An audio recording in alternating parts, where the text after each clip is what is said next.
Jess, congratulations. Cheers, talk mate. us through what the number 400 means. Yeah, I think Wade asked the question earlier on in the week, and I said it's a bit of a cliche, but cliches are normally cliches because they're true, and it is another game. It's a big game. The fact that it's 400, I guess, is not irrelevant, but it's kind of there's bigger things at stake, and it's a big game for us this weekend. Not allowed to talk like that. Come on, tell us the truth. What does 400? It's a big milestone. People don't get there. It can't just be another game. No, he honestly he mentioned he spoke to Scott Fisher too and said that everyone kind of says you think about these milestones after your career, and it's true. But just Scott said he didn't think about it after anyway. So no, look, I'm proud of it, but it's a big game. It's not as if I'm focusing on the fact that it's 400. It's in my thoughts very little, and it has been until Wado's informed me that it was coming up a while ago. So I'm proud of it, but that's kind of the extent of it, I think. Can I go? Hey Jess, it's Ash here at Channel 10. G'day. What does it mean? I guess you're probably quite modest, but you're entering the record books along someone like Ricky Grace. I mean, what does that mean? Yeah, I mean, it's pretty cool. He's the only Wildcat to have played 400 games for the club, even though I think he's very close to 500. So you can almost give him the 500 club. But no, that's pretty cool. As I said, I'm proud of the fact that it's 400 NBL games, but it's also 400 at the same club. I think that's pretty special, especially in this day and age. So I'm pretty proud of that, and I'm proud that I guess me and my family have been able to call Perth home for the last 13 years. It's been a privilege to be able to play for this club and to live in Perth in such a great city. It's been a great ride so far. Do you have many memories of watching Ricky Grace play? I actually never used to watch basketball. So I used to play every other sport as a kid, and probably watched very little NBL. When I was growing up, they had the Canberra Cannons in Canberra. So I got along to a few of their games, but not too many. But to be honest, I was probably busy watching footy and cricket back in the day rather than the NBL. So yeah, pretty boring, but it's kind of the truth. Who got you interested, or what sort of sparked your interest in basketball then? Yeah, look, I was quite late starting. So as I said, I used to love cricket and footy and soccer and pretty much every other sport but basketball, ironically. Started, I think I was about 15, and a friend of mine asked me to fill in for their team one weekend, and I did it, and I enjoyed it. I enjoyed the people. I enjoyed the sport, and it was fun. So I just kept at it, and here we are about 2 decades later.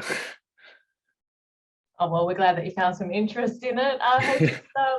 Anytime that there is a milestone or a special moment, it's always nice to probably have family around. And I saw some footage. I think your wife might have posted just with you being reunited with family and your kids after 41 days last year. How different is this year? Is it still just as difficult? And I guess, is it hard not having them there for a milestone match like this? Yeah, for sure. I think the original schedule that came out, it would have worked out pretty well. It was going to be, I believe, our second game back at home. So when I saw that, I was pretty pumped. But unfortunately, that's not the case. And this season, like last season, you got to kind of think pretty quick on your feet. Things get changed pretty quickly, and there's a lot of stuff out of our control. So it would have been nice.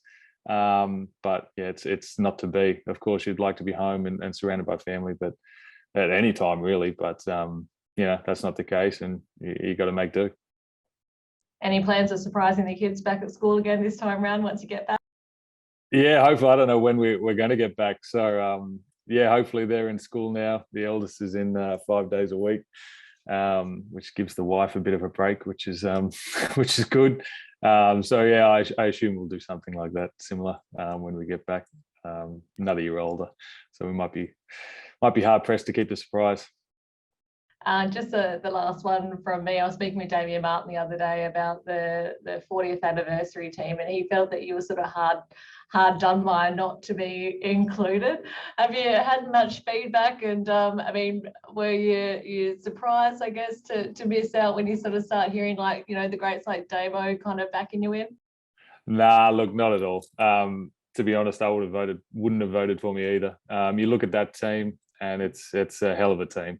You know, across 40 years, the Wildcats have had some phenomenal players, and you look at that roster, and I don't know who I'm kicking out. So yeah, I think it's a phenomenal team. You know, I'm not losing any sleep over it, put it that way. How much of United, I mean, have you watched? Did you check out the game against Jack Jumpers? Yeah, look, I think Jack Jumpers have been playing great basketball. I don't think that's you know, discounting anything from United. Jack Jumpers played a great game, but United been playing some great basketball. I think they'd won 8 on the trot maybe before that. They're well balanced. You look at them on paper, and you know, they're stacked. Well coached, defending champs. So you know, despite the fact that they've lost one, I still think they're pretty hot team in the competition. So we'll definitely have our work cut out for us. They got some talented scorers. So yeah, we've started locking into them at practice this week. We've got a day off tomorrow, but then we'll start again the next day. So yeah, it's going to be a great matchup. They've been packing John Cain Arena too, which provides a pretty good atmosphere there as well. So it's exciting. Luke Travers' standout game the other day, and he kind of mentioned that you guys are sort of been, I guess, trying to give him a bit of confidence to take the shot and put himself in the area. And I guess, have you had conversations with him about his shooting, given, you know, I guess, being a bit of a 3-point specialist yourself? No, not personally. I think the coaching staff have been in his ear. I think the thing about LT, he doesn't realise how good he can be. You know, his growth over the last 12, 18 months has been phenomenal. And I think, you know, people see it on the court, but I think off the court as well. You know, he's been around the club a while now, and when he first came in, he was pretty shy and quiet. And he's still one of the quiet guys, but he's talking, and he's laughing, and he's really amongst the group, which you know, I think that's a demonstration of his growth as well, not only on the court. So sky's the limits for him. Hopefully he can back it up this weekend, because he's an integral part of this team, and the things he does on the court are quite special. Just back on the sort of 400 games, you've had a very fortunate career to be involved with the Wildcats for such a long time, and of course multiple championships. But is there a particular moment that, I guess, you know, looking back, it was quite special to you? I mean, not one moment, you know, exactly. You know, I think obviously the championships and the relationships you build are what it's all about. You know, you hear everyone say that. You know, I think guys who retire, they miss, you know, just hanging out with the guys and spending time on the road, and just the relationships you build. So, you know, I think I'm lucky to have had that. You know, you think about the guys that, you know, are here now, and the guys that have retired, you know, guys like Damo and Greg, you know, we kind of grew up together essentially, and got married at the same time, had kids at the same time. You know, my eldest is in school with their 2 eldest. So those are the things that are special, and those are the things you remember, you know, going forward in life, I think. You mentioned Ricky Grace, almost part of the 500 club. We've seen the greats like Kelly Slater and Tom Brady still, you know, kicking on as they're getting through their career. How can you get to the 500 mark, or what's the plan going forward? Oh, well, I'm not at 400 yet. The week's very long. I've still got 2 practices to get through. So, yeah, 500. That's another level. You know, so I'll be happy with 400, and yeah, we'll see where I go from there.